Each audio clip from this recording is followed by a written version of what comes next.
ni kushika dola. Kwa hiyo tumeshauri katibu mkuu kwamba chama chetu kirudi kwenye katiba yake, kiangalie madhumuni ya kuanzishwa kwa chama hiki. Je, tusiposhiriki uchaguzi tunaitekeleza vipi katiba yetu? 5. Ibara ya 5.2 ya katiba ya chama imetamka haki za mwanachama wa Chadema kuwa ni pamoja na kuchaguliwa kuongoza na kukiwakilisha chama katika ngazi yoyote kwa kuzingatia masharti yaliyowekwa na sifa za uongozi. Mpango wa kuzuia uchaguzi unaweza kukosa uhalali wa kutosha kikatiba kwa kuathiri haki za wanachama wa Chadema wanaotaka kugombea.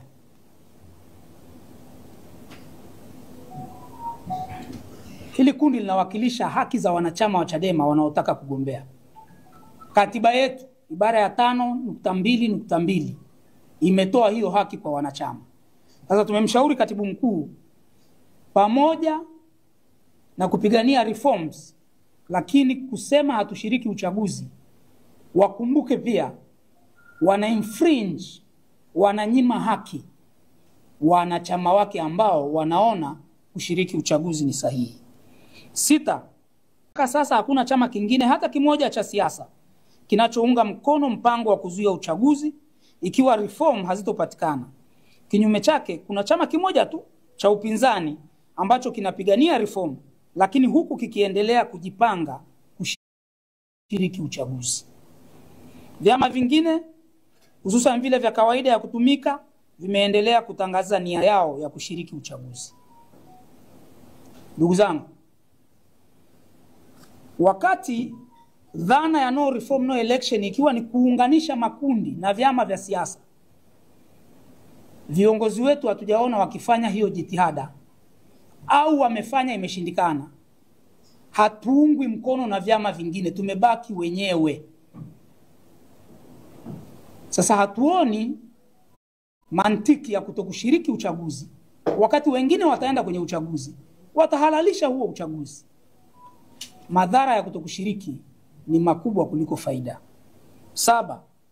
Viongozi wa dini na madhehebu yenye waumini wengi hapa nchini tayari wamehimiza na wanaendelea kuelimisha na kuhamasisha waumini wao kwenda kujiandikisha kwenye daftari la mpiga kura kwa ajili ya kushiriki uchaguzi. Hali hii inaashiria kuwa ni ama chama chetu kimechelewa au tayari kimekwama kupata uungwaji mkono wa wadau muhimu katika mpango wa kuepuka uchaguzi usio na reform. Tumeshuhudia viongozi wa dini wanakubaliana kama ambavyo na sisi tunakubaliana dhana ya reform.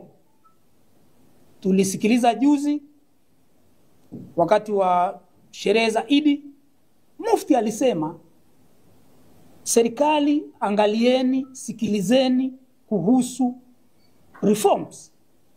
Kanisa Katoliki limekuwa likiendelea kusema kuhusu reforms. CCT wamekuwa wakisisitiza kuhusu reforms, lakini hakuna mmoja aliyejitokeza na kuhamasisha waumini wake wazuie uchaguzi. Sasa tunajiuliza, kama chama chetu kikiendelea na msimamo huo, tutabaki na nani? Maana wanachama wetu ndio waumini wa dini hizo, wanawasikiliza viongozi wao wa dini. Sasa hili ni kama wake up call kwetu, na ndio maana tumemshauri katibu mkuu, dhana ya kuzuia uchaguzi inaweza ikawa inapingwa kimya kimya na makundi makubwa katika jamii. Hawasemi, lakini kama wanahamasisha reform lakini hawawaambii waumini wao nendeni mkazuia uchaguzi, maana yake hawajakubaliana na sisi au hawajaridhishwa na ushawishi wetu kwenye eneo hilo. Kwa hiyo hii ni sababu ya 7 tuliyomwandikia katibu mkuu. Sababu ya 8, uchunguzi na uchambuzi wetu umeonyesha kuwa wadau wengi wa demokrasia wanaunga mkono madai yetu ya reform, lakini wanasita kuunga mkono mpango kamili wa chama chetu wa kuzuia uchaguzi iwapo reform hazitapatikana. Kwani hali hiyo inatafsiriwa kuwa ni karibu sawa na kufanya uasi au kuvunja katiba na sheria zilizopo licha ya ubaya wake. Kwa maneno mengine, msisitizo wa kuzuia uchaguzi unaathiri au kupunguza kasi ya uungwaji mkono katika madai ya msingi ya reform. Wako wadau wengi, asasi za kiraia, wanashindwa kuja mstari wa mbele kuungana nasi kudai reforms kwa sababu sisi tumeongeza kuzuia uchaguzi. Angalieni asasi za kiraia zilizokuwa zinapiga kelele sana kuhusu reform. Baada ya sisi kusema tutazuia uchaguzi, ni kama wameweka break, wamepoa. Kwa sababu wanaona sasa hapa Chadema inataka kucross the line, kuzuia uchaguzi. Tumeitahadharisha chama na katibu mkuu kwamba warudi nyuma, watafakari ni kwa nini wadau hao muhimu ambao tumekuwa nao miaka yote leo ni kama wamepiga break, wameingia ubaridi. Ni kwa sababu hawaamini kwenye kuzuia uchaguzi.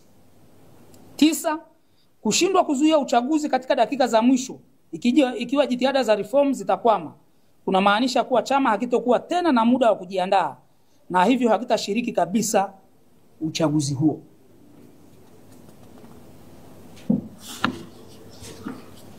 Tumemshauri katibu mkuu na chama, wakati tukiendelea na mapambano ya kudai reform, chama kiendelee na maandalizi ya kiuchaguzi. Maandalizi ya kiuchaguzi ni mengi. Tunakata takribani 1400 na tunahitaji kuwa na wagombea udiwani. Unapowaambia watu hakutakuwa na uchaguzi, hawa wagombea hawatajitokeza na hakuna atakayewekeza rasilimali zake wakati anajua hakuna uchaguzi. Kwa hiyo tumeshauri chama kiendelee na maandalizi, kianze kuandaa ilani.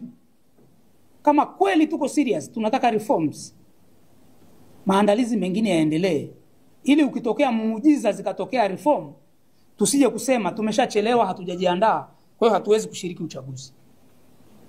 Kwa ushauri wetu wa mwisho kwa katibu mkuu na chama, athari za kutokushiriki uchaguzi: 1, chama kinaweza kuondokewa au kupoteza viongozi na wanachama wenye nia ya kuwania urais, ubunge na udiwani, pamoja na nafasi za viti maalum vya ubunge na udiwani katika maeneo mbalimbali nchini. Kuna watu wako kwenye vyama vya siasa kwa sababu wanataka kuwa viongozi.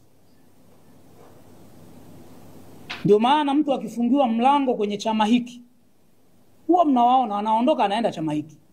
Mwaka 2015 Lowassa alipofungiwa milango ya kugombea urais CCM, alifungua mlango mwingine Chadema kwa sababu dhamira yake, nia yake ilikuwa ni kuwatumikia Watanzania. Na wako watu wengi wa aina hiyo ndani ya Chadema. Kwa hiyo tutakapowafungia tukidhani kwamba hawa watu wataendelea kubaki Chadema, watatafuta mahali pengine, na wengine wanasukumwa na wananchi wao. Mathalan, kwa mfano, tuna diwani wetu pale Kigoma, kata moja, tangu mwaka 92 mfumo wa vyama vingi uanze, anaitwa Gimbi. Kata yake amekuwa akishinda muda wote. Hasa mtu kama yule wananchi wake wanamlazimisha kwa sababu wamekaa naye, amewatumikia vyema.